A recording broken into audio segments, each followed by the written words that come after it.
नमस्कार दोस्तों, मैं Indu Bhushan Gupta target all government job GK trick में आपका स्वागत करता हूं।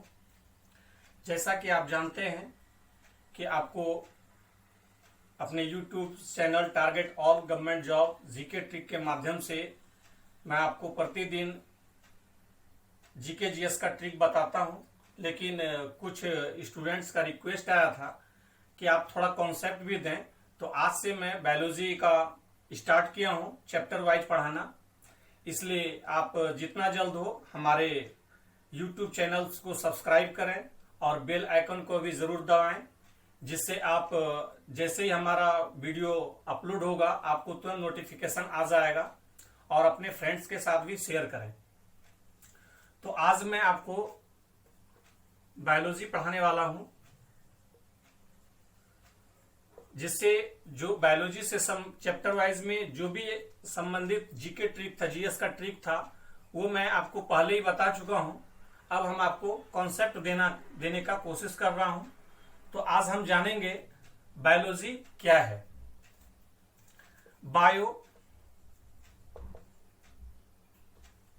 BIOS and logos. Bios that means क्या होता है? लाइफ।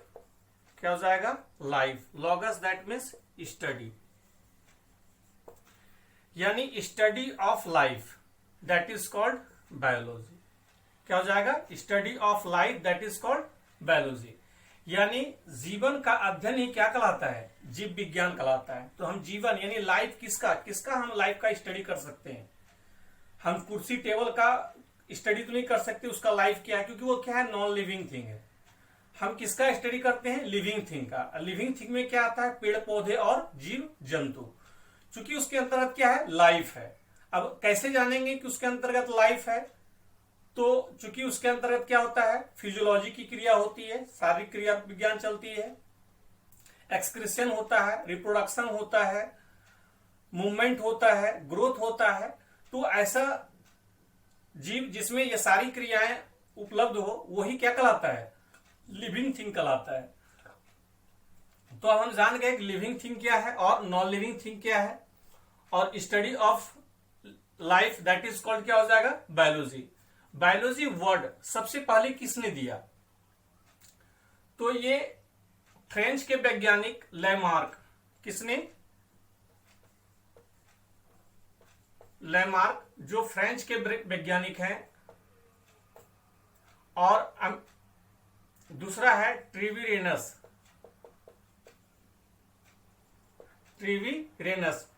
जो जर्मनी के हैं। कहां के हैं? जर्मनी। इन दोनों वैज्ञानिक ने ही सर्वप्रथम बायोलॉजी वर्ड जो है दिया है। और कितने ईस्वी में दिया है? तो 1801 यानी 1801 ईस्वी में जो है लैमार्क और ट्रेविनस जो है बायोलॉजी वर्ड दिया। कितने ईस्वी में? 1801 यानी 1801। क्लियर है दोस्त? अब हम जानेंगे फादर ऑफ बायोलॉजी कौन है। फादर ऑफ बायोलॉजी कौन है? अरस्तु। कौन है?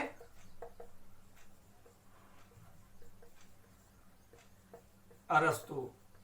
क्लियर है? अब जानेंगे बायोलॉजी जो है ये मुख्य रूप से दो भागों में बांटते हैं, लेकिन बायोलॉजी का ब्रांच मोर देन 100 है। मतलब जीव विज्ञान की विभिन्न शाखाएं हैं, और हम इसके बारे में डिटेल से जानेंगे, क्योंकि एग्जाम में पूछा जाता है, चाहे वो रेलवे हो, एसएससी हो, बीपीएससी हो, यूपीएससी, सारे में जो है आपको ऑब्जेक्टिव के तौर पर क्वेश्चन पूछा जाता है। तो उसमें आपको हेल्प मिलेगा, तो उसका कुछ कॉन्सेप्ट देंगे। तो हम जानेंगे कि बायोलॉजी को मुख्य रूप से दो भागों में बांटा गया है। एक है आपका बॉटनी, दूसरा है जूलॉजी। क्लियर है? बॉटनी जिसके अंतर्गत पेड़ पौधों का अध्ययन करेंगे, यानी स्टडी ऑफ प्लांट्स। यानी पेड़ पौधों का अध्ययन किसके अंतर्गत करते हैं, तो बॉटनी के अंतर्गत, और जूलॉजी ये हो जाएगा स्टडी ऑफ एनिमल्स। क्लियर है। तो हम पेड़ पौधों का अध्ययन बॉटनी के अंतर्गत करते हैं और जंतु का अध्ययन हम जंतु विज्ञान के अंतर्गत यानी जूलॉजी के अंतर्गत करते हैं। अब फादर ऑफ बॉटनी कौन कहला रहे हैं,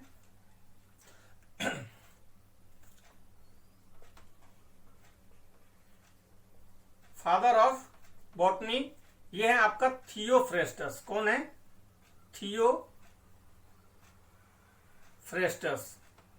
ठीक है। और फादर ऑफ जूलॉजी कौन है, अरस्तु। क्लियर है दोस्त। तो इस ग्राफ के माध्यम से आपको डिटेल्स से समझा देता हूं, फिर से कर रहा हूं। बायोलॉजी क्या है, तो पेड़ पौधों, बायोलॉजी क्या है, तो स्टडी ऑफ लाइफ, यानी बायोलॉजी को बायोस यानी लॉगस, तो study of life that is called क्या हो जाएगा, बायोलॉजी। बायोलॉजी वर्ड किसने दिया, तो फ्रेंच के वैज्ञानिक लैमार्क और जर्मनी वैज्ञानिक ट्रेविरेनस 1801 ईस्वी में दिया है। फादर ऑफ बायोलॉजी कौन कहलाते हैं, तो अरस्तु कहला रहे हैं। बायोलॉजी के विभिन्न शाखाएं हैं, जिनमें से मैं आपको 2 भाग के बारे में बता रहा हूं। बायोलॉजी 2 भागों में बांटा है, बॉटनी और जूलॉजी, यानी study of plant that is called botany, study of animals that is called zoology, यानी कि वनस्पति शास्त्र के अंतर्गत पेड़ पौधों का अध्ययन किया जाता है। और जीव जंतु का अध्ययन हम जंतु शास्त्र के अंतर्गत करते हैं। तो फादर ऑफ बॉटनी कौन कहला रहे हैं, थियोफ्रेस्टस, और फादर ऑफ जूलॉजी कौन कहला रहे हैं, अरस्तु। क्लियर है दोस्त। आगे हम जानेंगे ब्रांच ऑफ बायोलॉजी।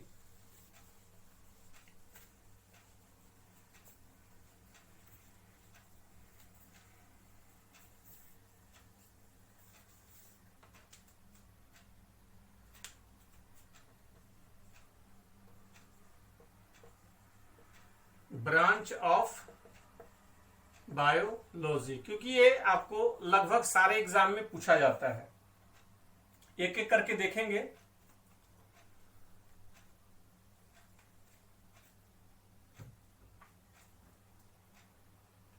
पहला है आपका एपी कल्चर।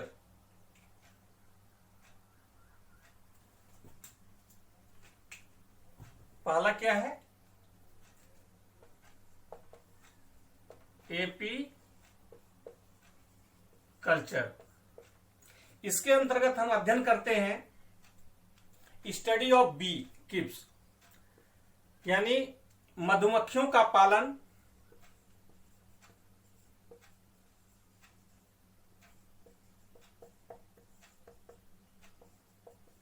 मधुमक्खियों का पालन किसके अंतर्गत करते हैं, एपी कल्चर के अंतर्गत। किसके अंतर्गत, एपी कल्चर। एपी से याद रखेंगे, एपी का अर्थ होता है बी, मधुमक्खी, और इसका अध्ययन हम किसके अंतर्गत करते हैं, मधुमक्खियों का पालन एपी कल्चर के अंतर्गत। दूसरा है आपका सेरीकल्चर।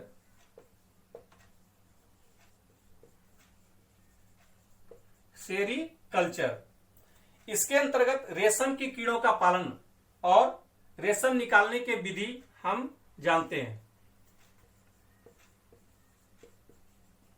रेशम के कीड़े का पालन और रेशम निकालने की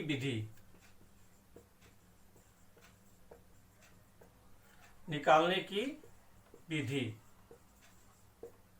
ये किसके अंतर्गत, सेरीकल्चर। क्लियर है। आगे जानेंगे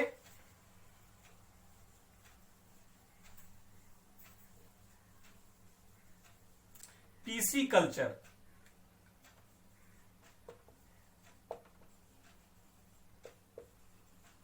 पीसी कल्चर,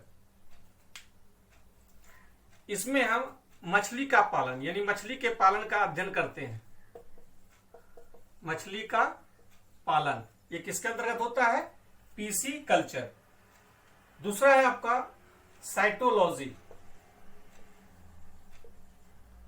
साइटोलॉजी जैसा कि नाम से स्पष्ट है, सेल का स्टडी होगा। किसके अंतर्गत, साइटोलॉजी, यानी कोशिकाओं के संरचना तथा कार्यों का अध्ययन हम किसके अंतर्गत करते हैं? साइटोलॉजी।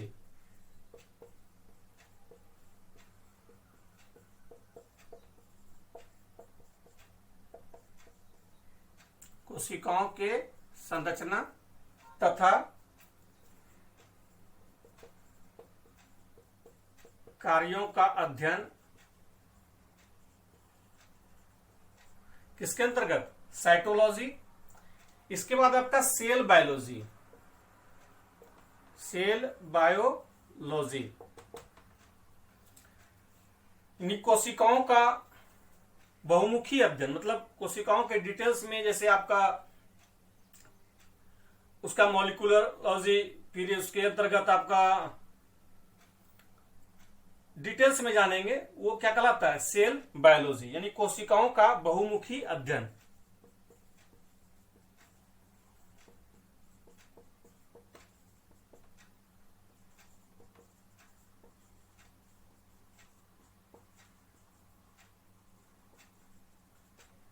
किसके अंतर्गत करेंगे? सेल बायोलॉजी के अंतर्गत। क्लियर?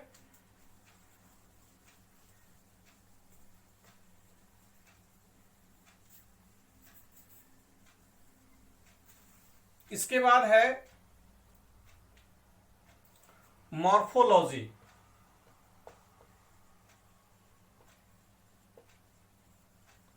मॉर्फोलॉजी मॉर्फोलॉजी में क्या होता है? जीवों की आकृति और संरचनाओं का अध्ययन। मतलब आप सबसे पहले उसको देखते हैं, जैसे हमारे बॉडी को देख रहे हैं, तो हमारा क्या देखे? फेस देखे। आप इसके अंदर क्या क्या क्रियाएं होती है, जैसे हमारे अंदर क्या हो रहा है? फिजियोलॉजी की क्रिया होती है, एक्सक्रीशन की क्रिया होती है, ये डाइजेशन की क्रिया होती है, रिस्पायरेशन की क्रिया होती है। ये सारे किसका अंतर्गत होता है? एंटोनॉमी। किसके अंतर्गत? एंटोनॉमी, यानी इसके अंतर्गत होगा, मतलब अंदर आंतरिक क्रियाएं वो। एनाटोमी, सॉरी, एंटोनॉमी नहीं, एनाटोमी। ठीक है, तो वो क्या है? आंतरिक क्रिया है। लेकिन ये मॉर्फोलॉजी क्या हो? बाहरी क्रिया, मतलब बाह्य आकृति, यानी कि जीवों की आकृति और संरचना का अध्ययन किसके अंतर्गत होगा? मॉर्फोलॉजी। और एनाटोमी,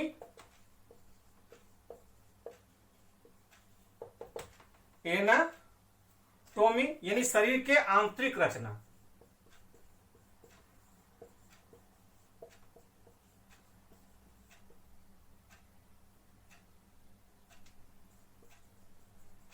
शरीर के आंतरिक रचनाओं का अध्ययन किसके अंतर्गत होगा? एनाटॉमी के अंतर्गत। और मॉर्फोलॉजी के अंतर्गत जीवों के बाह्य संरचना, यानी बाह्य संरचना और उसके आकृति का अध्ययन किसके अंतर्गत करेंगे? मॉर्फोलॉजी के अंतर्गत। क्लियर?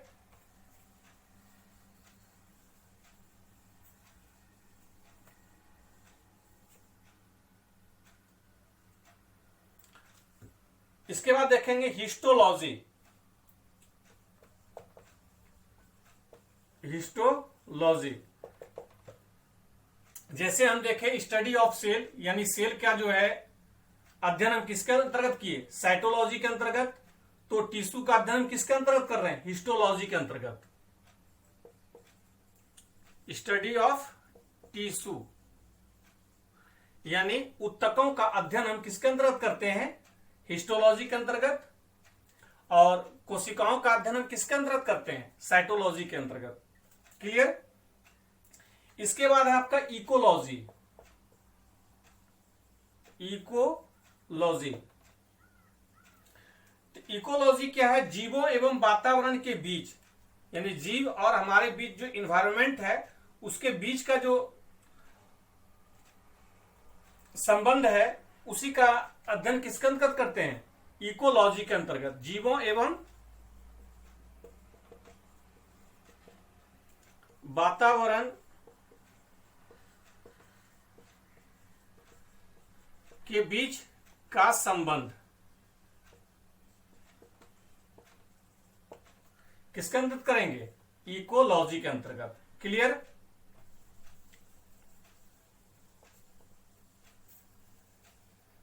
फिर है आपका फिजियोलॉजी।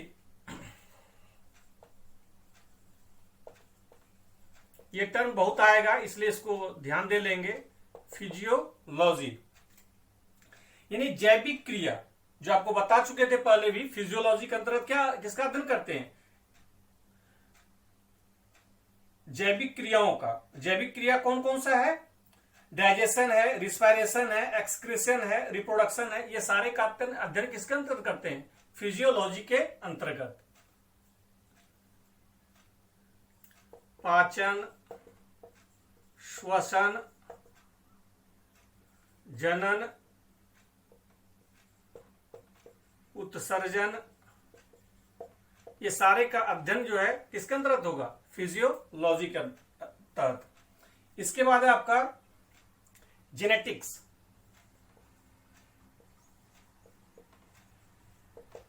जेनेटिक्स यानी आनुवंशिकी विज्ञान। तो जीवों में पाई जाने वाली समानता, विभिन्नता एवं आनुवंशिकता का अध्ययन किसके अंतर्गत करते हैं? जेनेटिक्स के अंतर्गत। यानी जीवों में पाई जाने वाली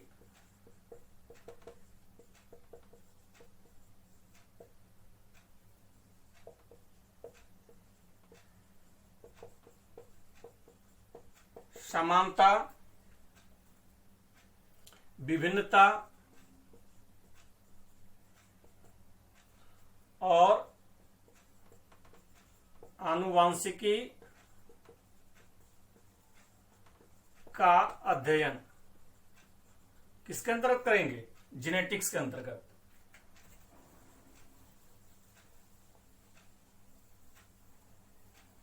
फिर है आपका इवोल्यूशन।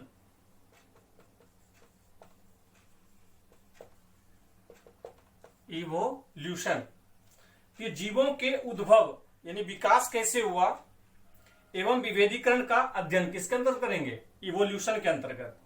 फिर आपका प्लेनियोटोलॉजी, ये बहुत ही इंपॉर्टेंट है, बहुत बार एग्जाम में पूछा गया है।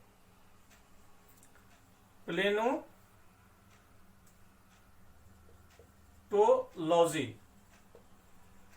इसके अंतर्गत हम study of fossils, study of fossil यानी जीवाश्म का अध्ययन किसके अंतर्गत करेंगे? प्लेनेटोलॉजी के अंतर्गत। फिर है आपका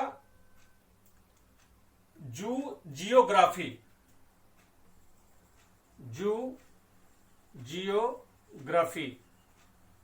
जियोग्राफी तो इसके अंतर्गत है पृथ्वी पर जंतुओं के वितरण का अध्ययन, जो डिस्ट्रीब्यूशन है, कहां कहां पर कौन कौन सा जीव है, उसके जो है अध्ययन किसके अंतर्गत करेंगे? जियोग्राफी यानी जीवों के पृथ्वी पर जंतुओं के वितरण का अध्ययन।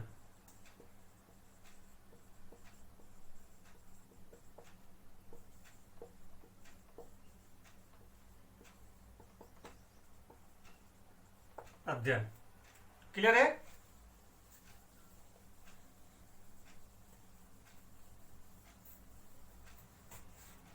इसके बाद देखेंगे प्लांट जियोग्राफी।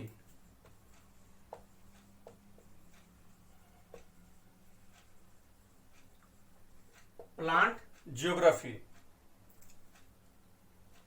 यानी पृथ्वी पर पादपों के वितरण का अध्ययन। पृथ्वी पर पादपों के वितरण का अध्ययन किसके अंतर्गत करेंगे? तो प्लांट जियोग्राफी। इसके बाद आपका यूजेनेसिस।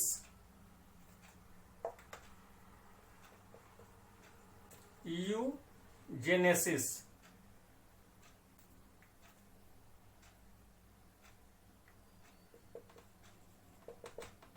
इसके अंतर्गत आनुवंशिकी के सिद्धांतों द्वारा मानव जाति के उन्नति का अध्ययन करेंगे। किसका अध्ययन करेंगे?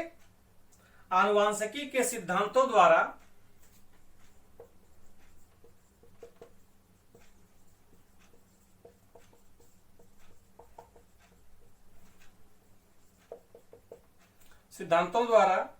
मानव जाति के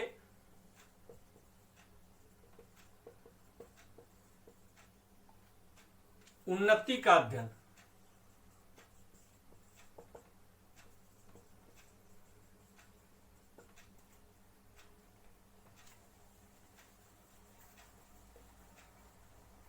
इसके बाद है यूथेनेसिस। यूथेनेसिस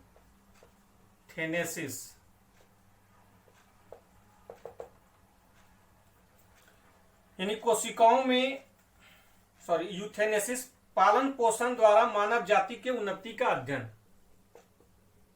पालन पोषण द्वारा मानव जाति की उन्नति का अध्ययन। किसके अंतर्गत? यूथेनेसिस।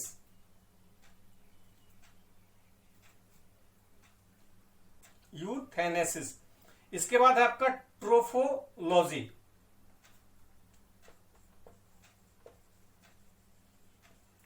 ट्रोफोलॉजी स्टडी ऑफ न्यूट्रिशन।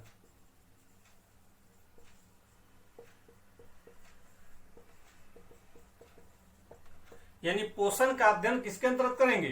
पोषण विज्ञान यानी ट्रोफोलॉजी के अंतर्गत। क्लियर है?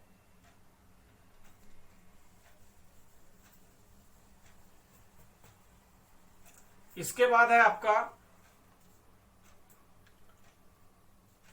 टॉक्सिकोलॉजी। टॉक्सिकोलॉजी नाम से स्पष्ट है, टॉक्सिन यानी क्या है? विष है। ठीक है, विषैले पदार्थों का अध्ययन।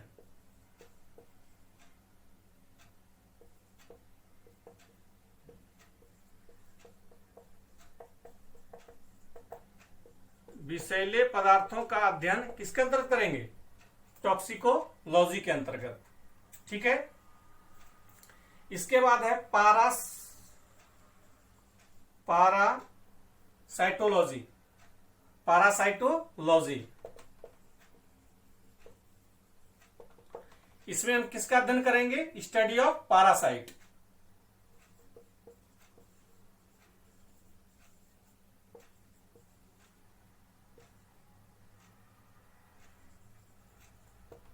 स्टडी ऑफ पारासाइट यानी परजीवियों का अध्ययन किसके अंतर्गत करेंगे? पारासिटोलॉजी के अंतर्गत। ठीक है, इसके बाद पैथोलॉजी। पैथोलॉजी आप देखेंगे बहुत सारा खुला हो रहता है। उसके अंदर क्या किसका अध्ययन करते हैं? पैथोजोन का यानी रोगों की प्रकृति, लक्षण, कारण, इसका अंतर्गत जो है अध्ययन करते हैं। किसके अंतर्गत? पैथोलॉजी के अंतर्गत। मतलब जो रोगों की प्रकृति यानी लक्षण और उसके कारणों का अध्ययन हम किसके अंतर्गत करेंगे? पैथोलॉजी के अंतर्गत। पैथोजन। क्लियर?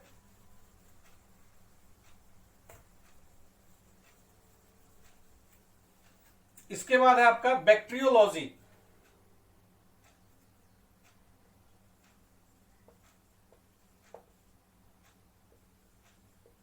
बैक्टीरियोलॉजी इसमें बैक्टीरिया का अध्ययन करेंगे।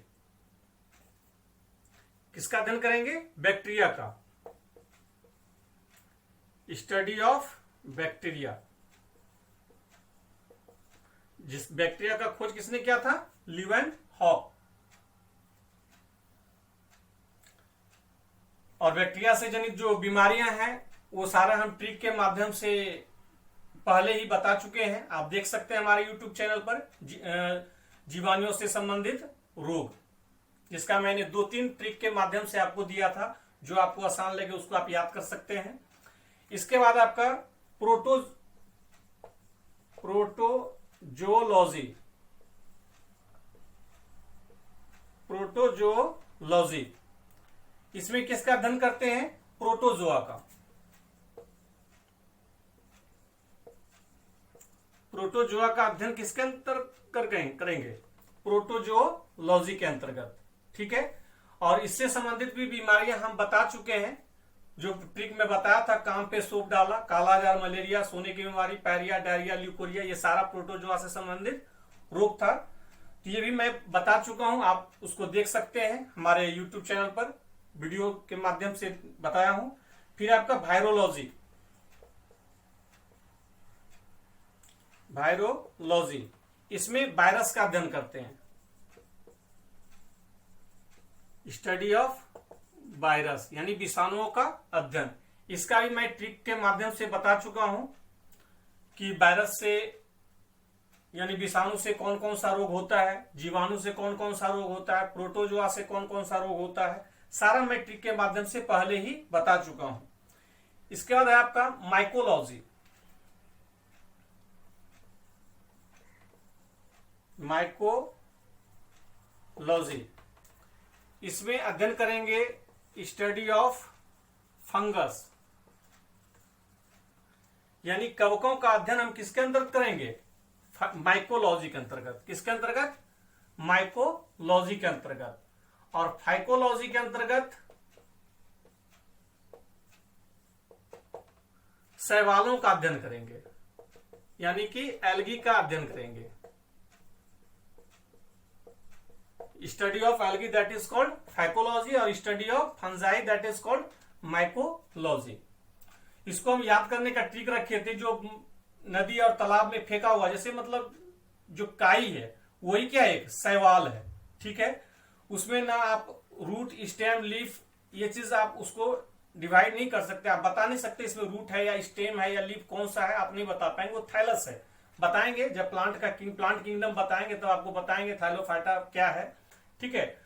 तो शैवालों का अध्ययन हम किसके अंतर्गत करते हैं, फाइकोलॉजी के अंतर्गत, और स्टडी ऑफ फंजाई ये किसके अंतर्गत करते हैं, माइकोलॉजी के अंतर्गत। नेक्स्ट वीडियो में और जो ब्रांच है वो हम आपको बताएंगे, इसलिए चाहेंगे कि आप जितना जल्द हो हमारे यूट्यूब चैनल्स को जल्द से जल्द सब्सक्राइब कीजिए, लाइक कीजिए, कमेंट्स कीजिए और अपने फ्रेंड्स के साथ शेयर भी करें। धन्यवाद।